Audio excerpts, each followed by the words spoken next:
The crowd's roar was a living thing, a beast that shook the arena's rafters. But all Eli Carter heard was the thud of his own heart. He wasn't supposed to be here. Not in the ring. Not under these blinding lights. Not staring down Marcus, the Titan Hayes, the undefeated heavyweight champion.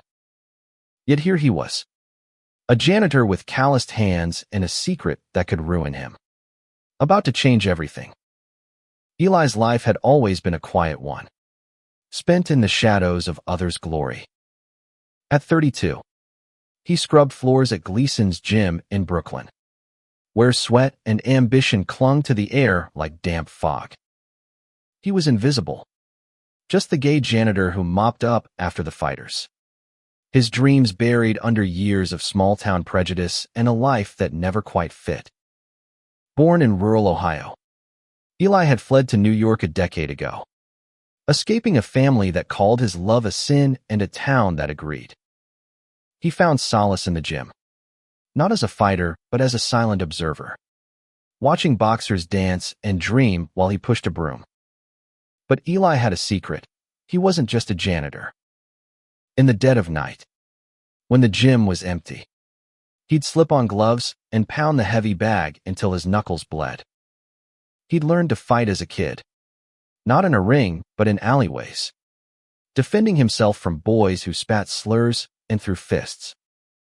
Those fights had forged him, taught him to take a hit and keep standing. He never spoke of it, though not to the gym's owner, not to the fighters, and certainly not to Jamie Ruiz, the rising star who trained at Gleason's and made Eli's heart ache with every glance. Jamie was everything Eli wasn't: charismatic, fearless, 30 years old with a smile that could light up a room and a jab that could end a fight in seconds. He was Brooklyn-born, the son of Puerto Rican immigrants, and the gym's golden boy, destined for a title shot. Jamie didn't just fight. He performed. His every move a blend of grace and power that drew crowds and sponsors alike. To the world, he was a straight man with a bright future. But to Eli, he was the man who'd whispered, "I see you," one late night in the gym, sparking a connection neither could name. Their story began 6 months ago, on a rainy April evening. Eli was mopping the locker room when Jamie lingered after training, his usual entourage gone. "You ever think about fighting?" Jamie asked, leaning against a locker, his dark eyes curious. Eli froze, the mop handle slick in his hands. "Me? Nah. I just clean up the mess." Jamie smirked, stepping closer. "You move like a fighter, Eli. I've seen you shadowbox when you think no one's watching." The words hit like a jab to the chest. Eli had spent years hiding his past, his feelings, his skill. To be seen, truly seen, by someone like Jamie was both thrilling and terrifying. Over the next few months, their conversations grew, stolen moments between sets and sparring sessions. Jamie would tease Eli about his quiet strength, and Eli would deflect. But the air between them crackled with something unspoken. One night, after hours, Jamie grabbed a pair of gloves and tossed them to Eli. "Show me what you got," he said, half joking. Eli hesitated, then slipped them on. They sparred lightly, and for the first time, Eli felt alive. Not invisible. But the world wasn't kind to men like them. Jamie was under pressure as manager, his sponsors, the media all demanding the image of a flawless, all-American hero. Being openly gay wasn't part of that script. Not in a sport where machismo ruled. Eli, too, carried scars from a life of hiding, his self-worth battered by years of rejection. Their connection, fragile and unspoken, was a risk neither could afford. Yet it grew, fueled by shared glances and quiet confessions, until the night Jamie kissed him in the gym's storage room. the world outside fading to nothing. That kiss changed everything. But it also set a collision course. Jamie's title fight against Marcus Hayes was looming. A pay-per-view event that could make or break his career. Marcus was a giant. 6 feet 4 inches with a reach like a freight train and a reputation for destroying opponents. The media painted him as invincible, a symbol of brute masculinity. But rumors swirled about Marcus's darker side, whispers of bigotry, of slurs hurled at weaker opponents, of a man who thrived on fear. Eli heard them all, cleaning the gym while fighters gossiped, and each word stoked a fire in him he couldn't name. The night before the fight, Jamie was a wreck. They met in the gym after hours, the air heavy with tension. "I can't lose this, Eli," Jamie said, his voice raw. "But I can't keep pretending I'm someone I'm not." Eli wanted to tell him to be free, to love openly, but the words caught in his throat. He knew the cost of being out, jobs lost, friends gone, family turned to strangers. Instead, he took Jamie's hand and said, "You're enough. Just you." It wasn't enough, though. Jamie's fear of exposure, of losing his dream, was a wall between them. The fight night arrived, a sold-out spectacle at Madison Square Garden. Eli watched from the sidelines, his janitor's uniform swapped for a borrowed jacket, his heart pounding as Jamie stepped into the ring. The crowd chanted Jamie's name, but Marcus's presence was suffocating, his sneer a silent taunt. The first round was brutal. Marcus landed blow after blow, and Jamie's defense faltered. Eli's hands clenched, his body itching to move, to fight, to protect. Then, in the second round, it happened. Marcus leaned in close, his lips moving as he whispered something to Jamie. Jamie's face twisted, not in pain, but in rage. And Eli knew instantly what had been said. A slur, sharp and venomous, meant to break him. The crowd didn't hear it, but Eli did, his ears trained to the cruelty of those words from a lifetime of hearing them.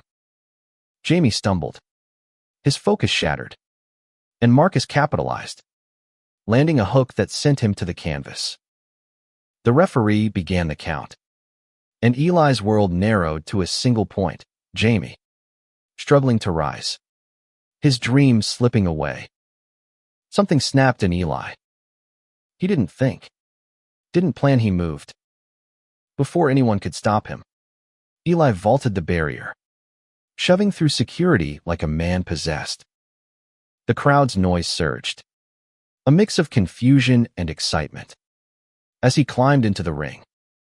"Get up, Jamie," he shouted, his voice cutting through the chaos. Jamie's eyes found his, wide with shock. But there was something else. Trust.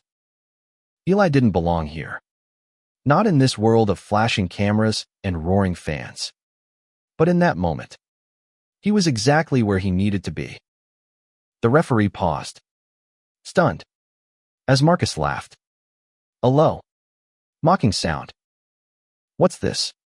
Your boyfriend come to save you," he taunted, his voice dripping with disdain. The word hit Eli like a physical blow.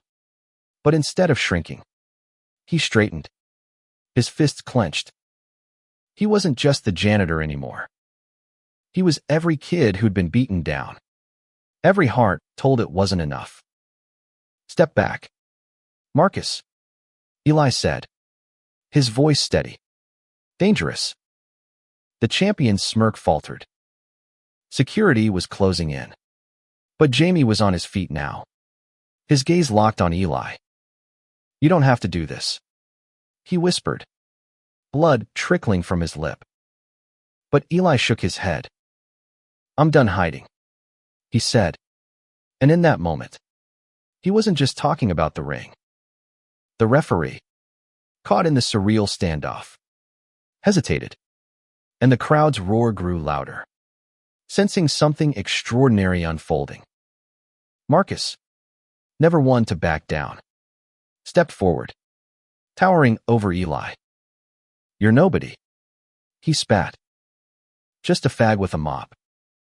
The slur echoed, broadcast across the arena, and the crowd gasped. Some cheering, others booing. Eli's blood boiled, but he didn't flinch. He'd heard worse, survived worse.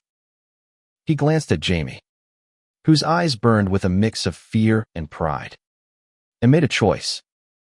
"Let me fight him," Eli said to the referee, his voice carrying a weight that silenced the ring. It was Madison unlicensed. Unknown janitor demanding to face a world champion on live TV. The referee looked to the promoters, who were scrambling, torn between the chaos and the potential ratings gold. Jamie grabbed Eli's arm. "Eli, you'll get killed," he said, his voice breaking. But Eli smiled. "A rare, defiant thing. I've been dead for years. Jamie, let me live." Against all logic, the promoters nodded, sensing a spectacle. The referee, shaking his head, signaled for the fight to continue with Eli stepping in as a substitute.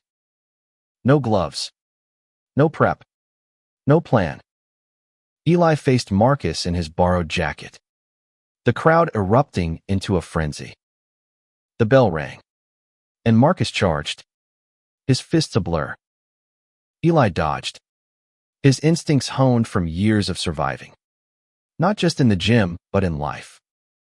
He took a hit to the shoulder, pain exploding, but he stayed upright, circling, waiting. Marcus was fast, but Eli was patient, his body remembering every late-night punch he'd thrown in secret. The first round was a blur of survival.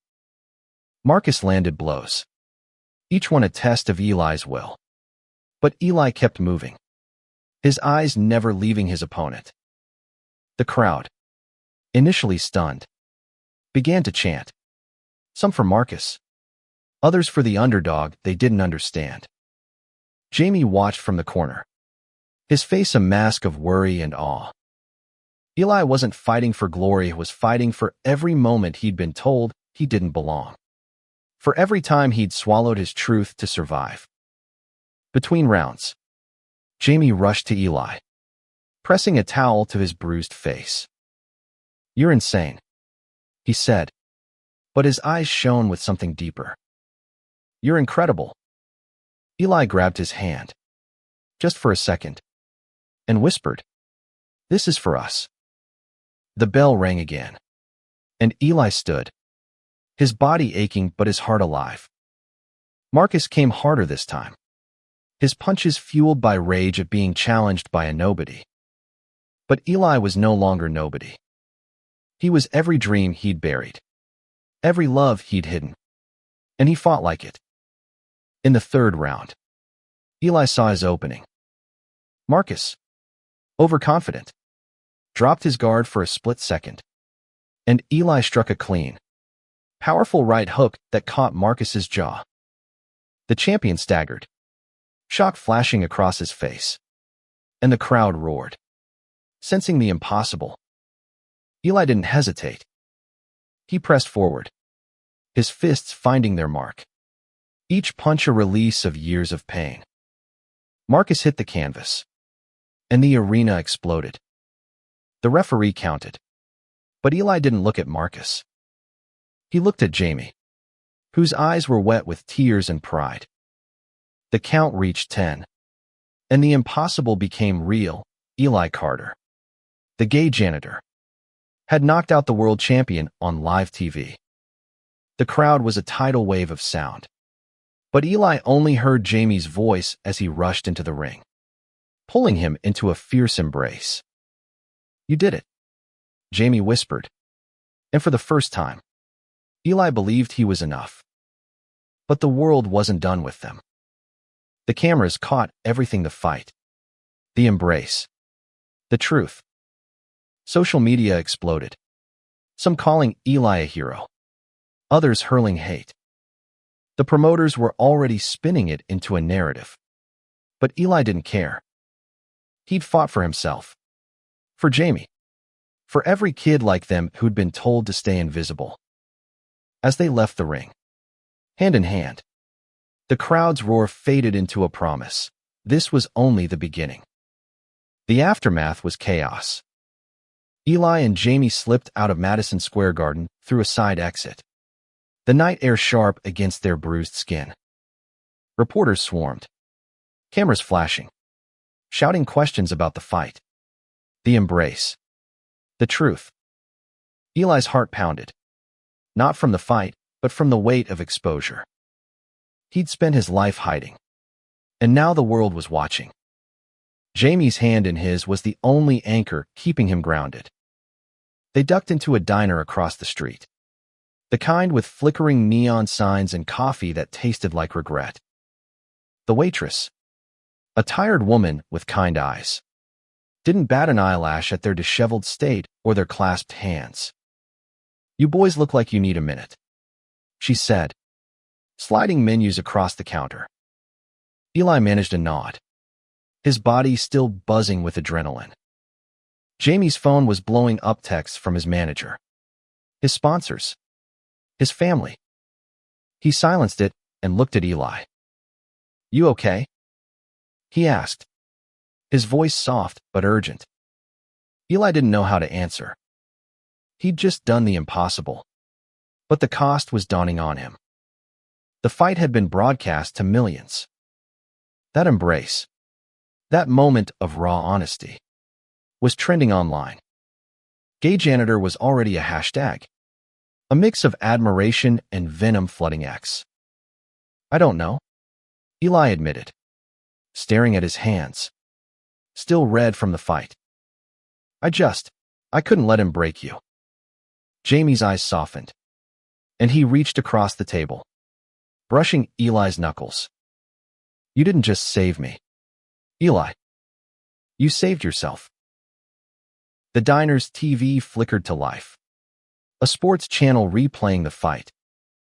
The commentators were losing their minds, calling it the upset of the century. Eli Carter, a janitor with no professional record, steps into the ring and knocks out Marcus Hayes in a stunning third-round KO. One shouted. Another chimed in. But the real story is what happened after Carter and Jamie Ruiz, openly defying the sports macho culture. Eli winced, the word openly cutting deep. He hadn't meant to come out to the world. He'd just wanted to protect Jamie. Their moment of quiet was shattered when Jamie's manager, Tony, burst into the diner. A stocky man with a perpetual scowl. Tony had built Jamie's career from nothing. Now, his face was red with fury. What the hell was that? He barked, ignoring Eli. "You throw away a title shot for this."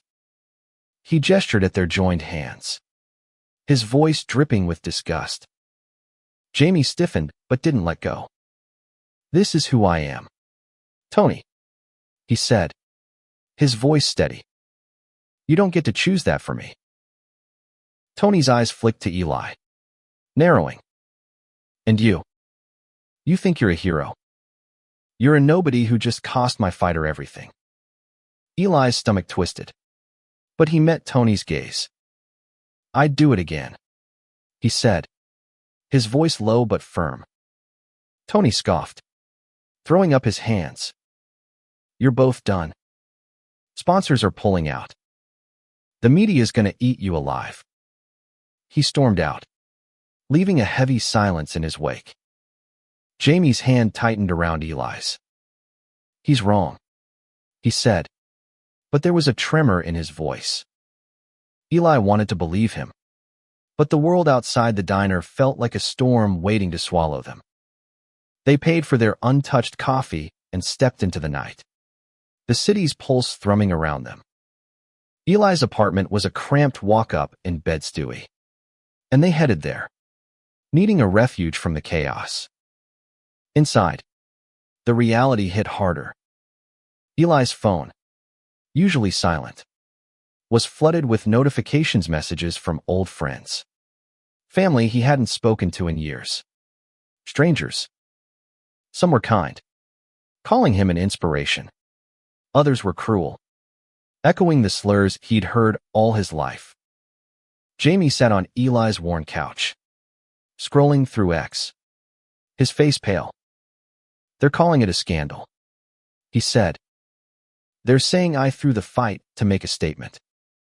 Eli sat beside him, their shoulders touching. "You didn't throw anything," he said. "You fought like hell." Jamie turned to him, his eyes searching. "Why'd you do it, Eli? You could have stayed invisible. Safe." Eli took a deep breath, the words he'd buried for years rising to the surface. "Because I'm tired of being afraid. Tired of hiding who I am, who I love." When Marcus said that word to you, it wasn't just about you. It was about me. About every kid like us who's been told they're less. He paused, his voice breaking. "I love you, Jamie." I couldn't let him win. The confession hung in the air, raw and real. Jamie's eyes filled with tears, and he leaned in, kissing Eli with a desperation that spoke of fear and hope. "I love you too," he whispered against Eli's lips. "But what do we do now?" Eli didn't have an answer, but for the first time, he felt like he could face the question. The next morning, the world was still burning. News outlets ran headlines like "Boxing's Gay Controversy" and "Janitor's KO Shocks the World." Eli and Jamie stayed offline, holed up in the apartment. But the outside world wouldn't let them rest. A knock at the door revealed a reporter, a young woman from a local paper, who'd tracked them down. "I don't want a scandal," she said, her voice earnest. "I want your story." Eli hesitated, but Jamie nodded. "Let's tell it," he said.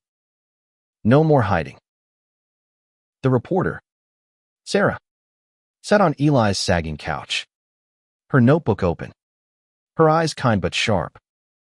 She wasn't here for gossip. She wanted the truth, and that made Eli nervous. He'd spent his life guarding his story, but now, with Jamie beside him, he felt a flicker of courage. "Start from the beginning," Sarah said, her pen poised.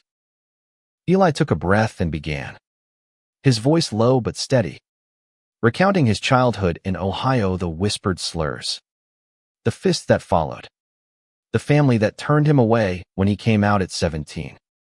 Jamie listened, his hand resting on Eli's knee, a silent anchor. He shared his own story next growing up in Brooklyn. The pressure to be the perfect son, the perfect fighter, the perfect man. "I knew I was gay since I was a kid," he said, his voice thick with emotion. "But in this sport, you bury it. You have to." Sarah nodded, scribbling notes, her face a mix of empathy and determination. "And the fight?" she asked. "What happened in that ring?" Eli recounted the moment Marcus's slur hit Jamie, the way it tore through years of armor. "I couldn't let him win," Eli said. "Not just the fight, but what he stood for." Jamie squeezed his hand. "Eli didn't just fight for me. He fought for everyone who's been told they don't belong." Sarah's pen paused, her eyes meeting theirs. "This could change things," she said. "Not just for you, but for the sport, for the world." The article went live the next day. A raw, unflinching piece titled "The Fight for Love, a Janitor's Knockout and a Champion's Truth." It spread like wildfire, shared across X, picked up by major outlets. Some praised Eli and Jamie as heroes. Others called them a disgrace to boxing. The gym became a battleground, with reporters and protesters crowding the entrance. Gleason's owner, a gruff man named Lou, stood by them. But the pressure was relentless. Sponsors dropped Jamie, and Eli was fired from his janitor job. The official reason: disrupting gym operations. With no income and the world watching, Eli and Jamie faced a choice: retreat or fight.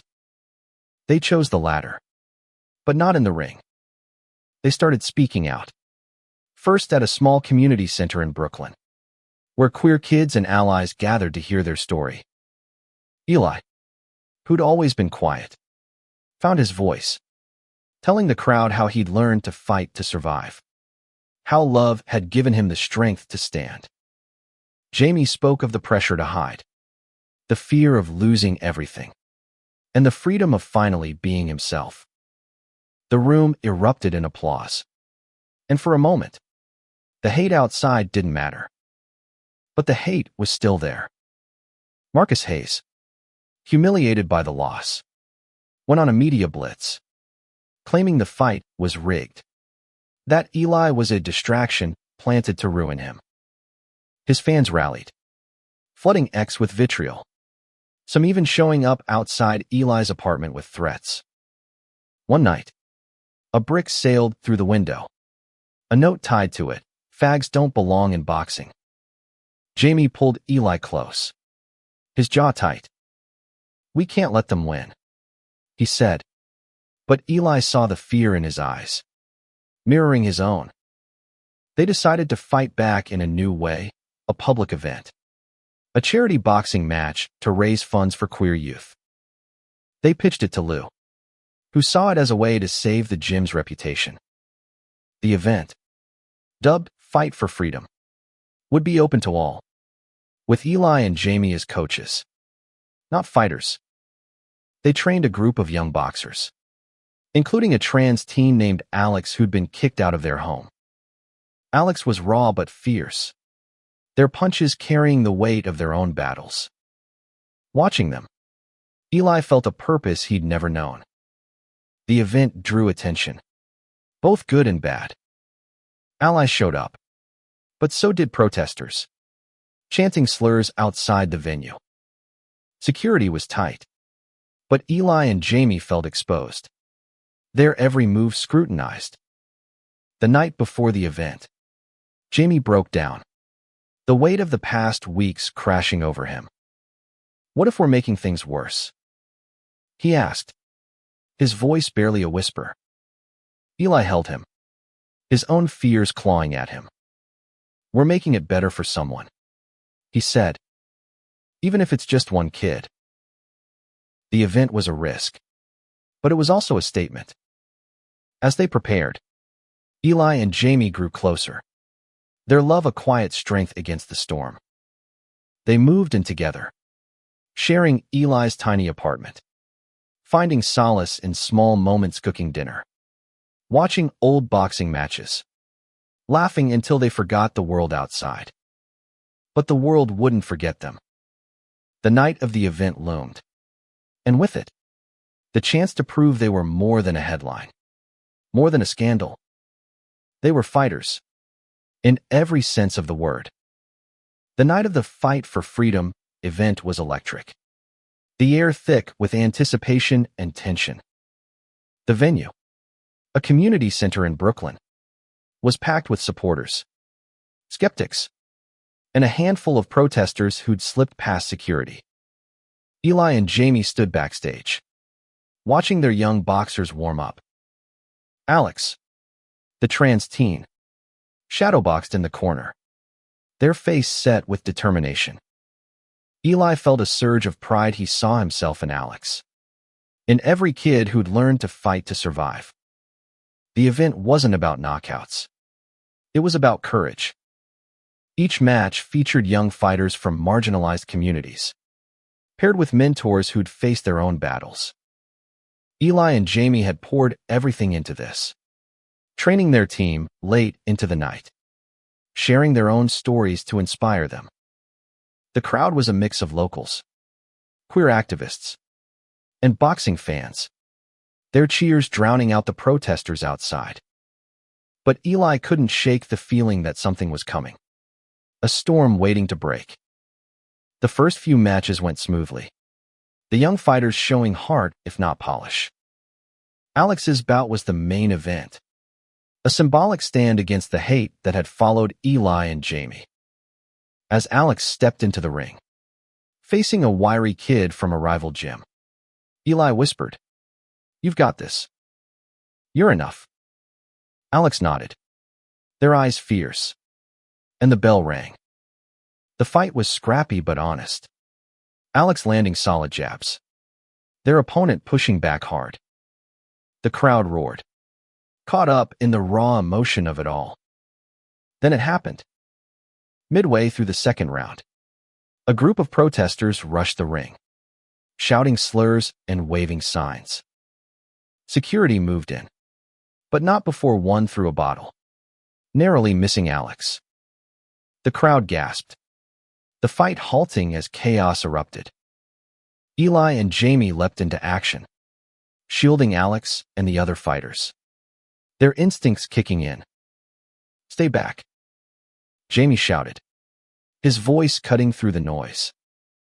Eli stood firm, his body a barrier, his eyes scanning the crowd for more threats. The protesters were dragged out, but the damage was done. The crowd was rattled, and Alex was shaking, their confidence fraying.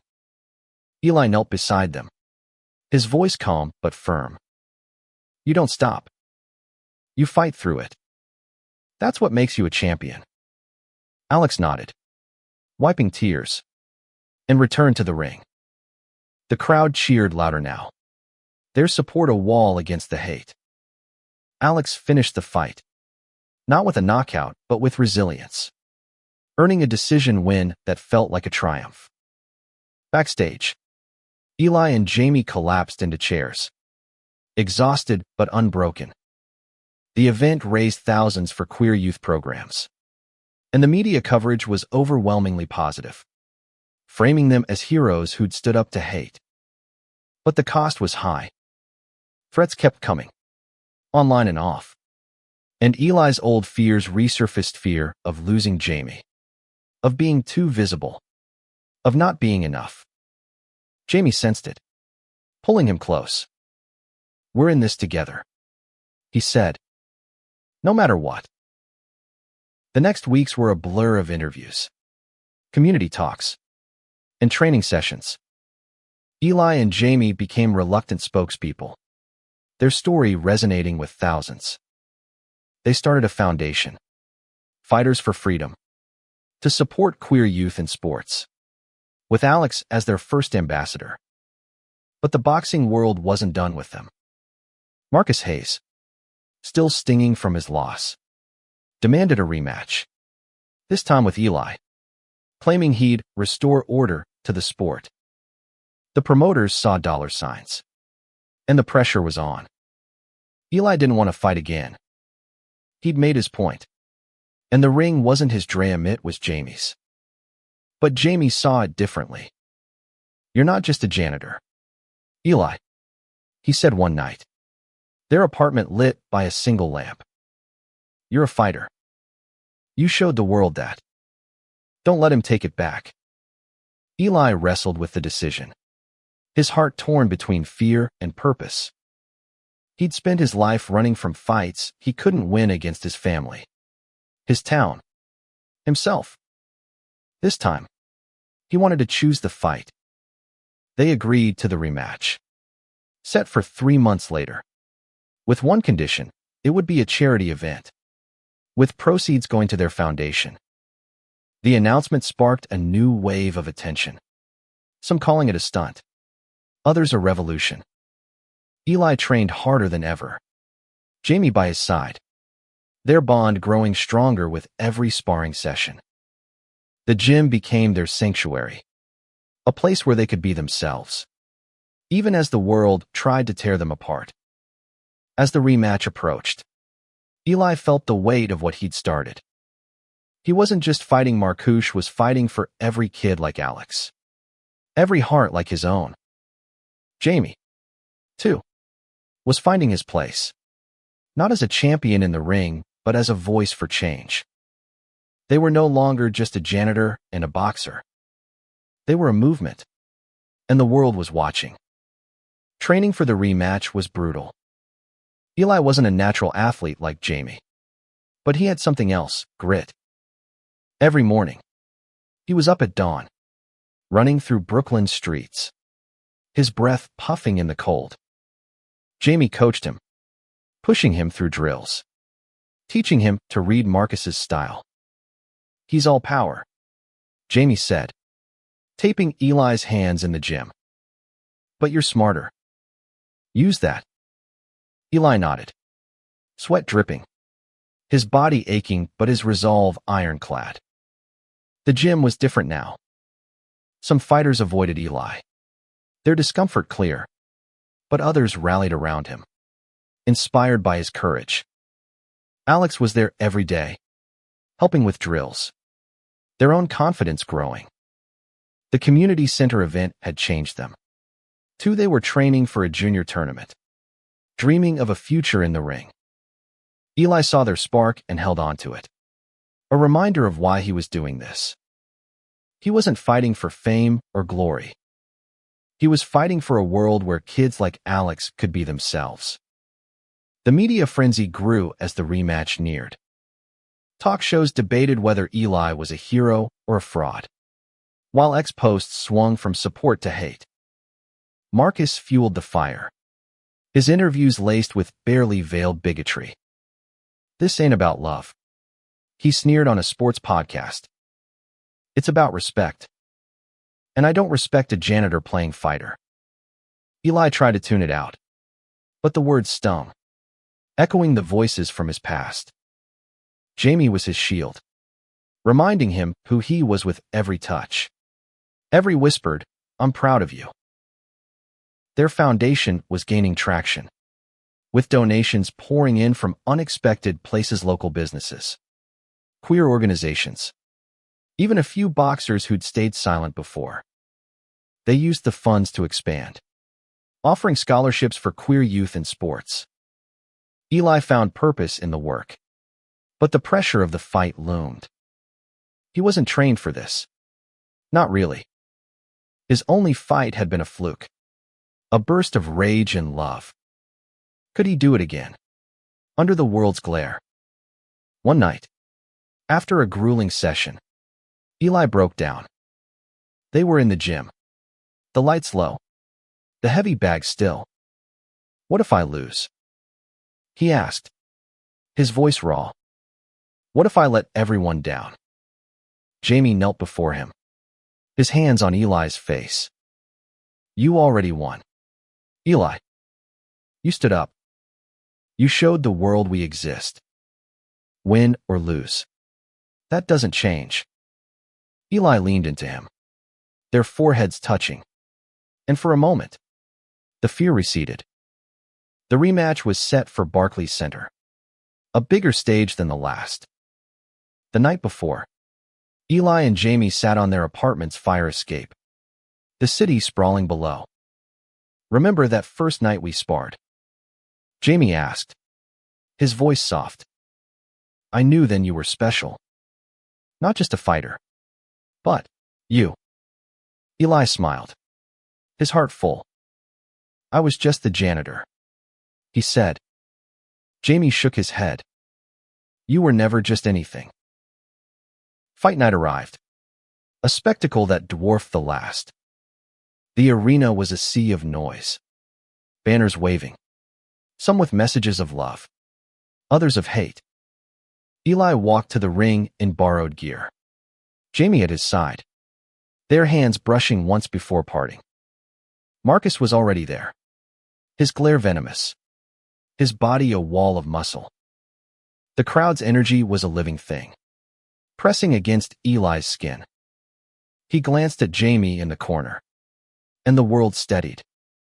The bell rang, and Marcus came fast, his fists like hammers.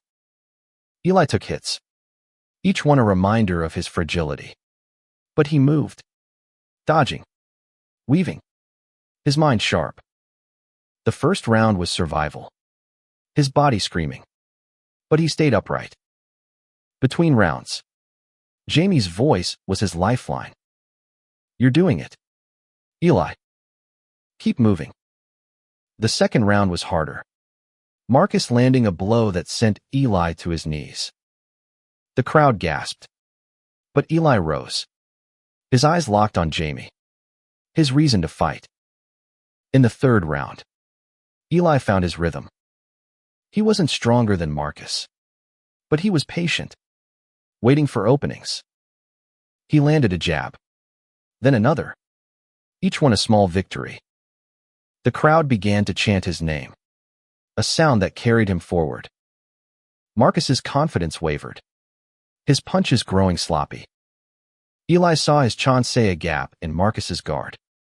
Just like before, he threw a right hook, his whole body behind it, and Marcus staggered, his knees buckling. The arena erupted, but the fight wasn't over. Marcus recovered, his rage palpable, and came at Eli with everything he had. Eli took the hits, his vision blurring, but he kept fighting. For Jamie, for Alex, for himself. The round ended with both men standing, bloodied but unbowed. As Eli returned to his corner, Jamie's hands were on him, steadying him. "You're enough," Jamie whispered, and Eli believed it. The fourth round was a crucible.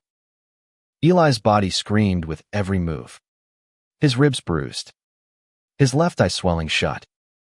Marcus was relentless, his punches fueled by a mix of skill and desperation. The crowd was on its feet, sensing the fight's turning point. Eli could barely hear them over the thud of his own pulse, but he felt Jamie's presence in the corner, a beacon pulling him through the pain. Marcus taunted him, his voice low but clear over the roar. "You're nothing, Janitor. You'll always be nothing." The words cut, but Eli had heard them before from his father, from his hometown, from the mirror in his darkest moments. This time, they didn't break him. He glanced at Jamie, whose eyes burned with belief, and found his strength.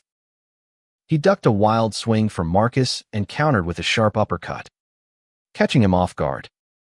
The crowd roared, the sound a wave that lifted Eli higher. The fight stretched into the fifth round, then the sixth. Eli was exhausted, his movements slower, but his heart refused to quit. Marcus was tiring too, his arrogance giving way to frustration. Eli saw a champion's fear of losing to a nobody. Again, he used it, circling, baiting Marcus into mistakes. In the seventh round, Eli landed a combination that rocked Marcus back, his head snapping to the side.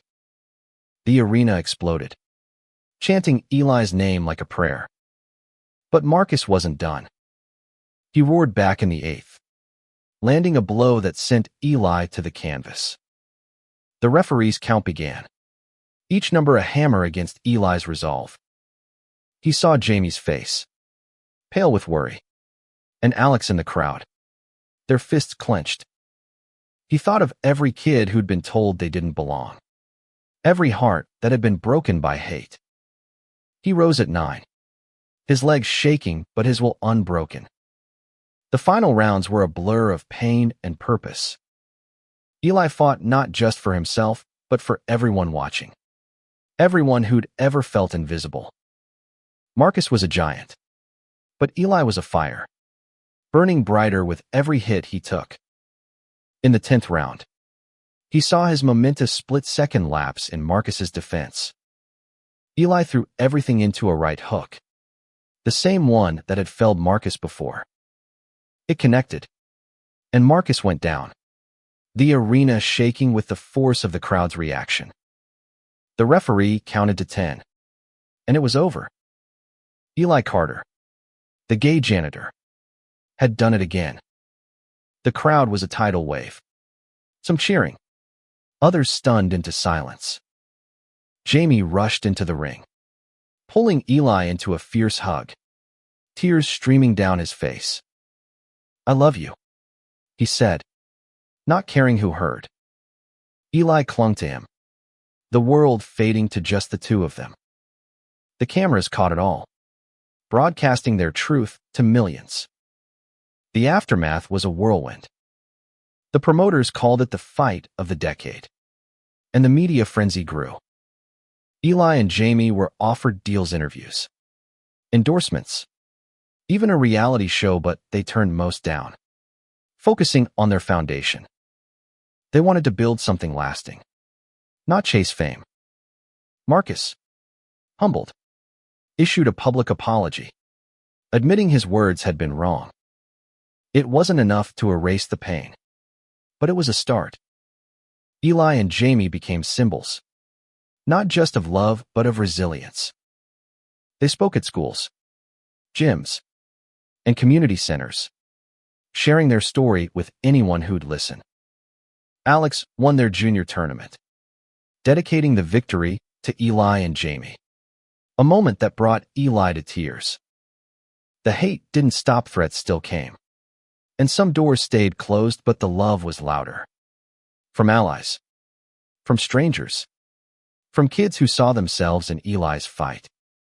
One night, months later, Eli and Jamie sat on their fire escape, the city quiet below. "You ever think about going back to being invisible?" Jamie asked, his voice soft. Eli shook his head, his hand finding Jamie's. "Not anymore. I'm done hiding." Jamie smiled, leaning into him. "Good. Because the world needs you." Their foundation grew, opening a gym for queer youth, a place where anyone could train, fight, and belong. Eli wasn't a janitor anymore, was a coach, a mentor, a fighter. Jamie stepped back from pro boxing, choosing to teach instead. His legacy not in titles, but in lives changed. They were building a future, not just for themselves, but for everyone who'd been told they couldn't. The gym they built was small but alive. A converted warehouse in Brooklyn with mismatched equipment and walls covered in murals painted by local queer artists. Named Freedom's Ring, it was a haven for kids like Alex, for anyone who'd ever felt out of place. Eli and Jamie spent their days there, training young fighters, teaching them not just how to punch, but how to stand tall. The air smelled of sweat and hope. And for Eli, it was home in a way he'd never known. Their story didn't end with the rematch. The world kept turning, and so did the challenges. Hate mail still arrived, and some gyms refused to work with them. But the support was overwhelming. Donations poured in, and fighters for freedom expanded, opening chapters in other cities. Eli and Jamie traveled, speaking at events, meeting kids who'd been inspired by their courage. Each story, each tearful thank you, each shy smile made the fight worth it. Alex became a star in their own right, competing in amateur tournaments, their confidence growing with every win. They called Eli and Jamie their family, a bond forged in the ring and strengthened by shared battles. Other kids followed, each with their own dreams, their own scars. Eli saw himself in them, the boy who'd fought to survive, and he poured everything into giving them what he'd never had, a place to belong. One evening, a year after the rematch, Eli and Jamie hosted a community night at Freedom's Ring. The gym was packed, kids sparring, parents laughing, music blaring. Eli looked out over the crowd, his heart full. Jamie slipped an arm around his waist, his voice low. "We did this," he said. "You did this." Eli shook his head, smiling. "We. Always we." The night ended with a surprise. Alex and the other kids had organized a ceremony, presenting Eli and Jamie with a plaque to Eli Carter and Jamie Ruiz for fighting for love, for freedom, For us. The crowd cheered. And Eli, who'd spent his life avoiding attention, felt tears prick his eyes. He wasn't invisible anymore. He was seen. Loved. Enough. Later. Alone in the gym. Eli and Jamie stood in the ring. The lights low. You ever think about where we'd be if you hadn't stepped into that ring? Jamie asked. Eli laughed. A sound he barely recognized as his own. I'd probably still be mopping floors. Dreaming of you. Jamie grinned, pulling him close. And I'd still be chasing a title. Pretending to be someone I'm not. Their kiss was soft. Unhurried. A promise kept. The world outside still had its claws. But here, in this ring, they were free. They'd fought for this, not just the gym, not just the foundation, but the right to love, to exist, to be. Eli thought of his younger self, the boy who'd run from hate, and wished he could tell him, you'll find your fight. You'll find your home. The story of Eli Carter and Jamie Ruiz wasn't just about a knockout. It was about standing up, again and again, against a world that told them to stay down. It was about love that refused to hide, about courage that changed lives. They weren't champions in the way the world expected, but they were something better. They were theirs, and they were enough. As the gym's lights dimmed, Eli took Jamie's hand, their fingers interlocking. The future was uncertain, but it was theirs to shape. They'd keep fighting, not with fists but with hearts, building a world where no one had to hide. And in that quiet moment, under the weight of all they'd overcome, Eli knew they'd already won.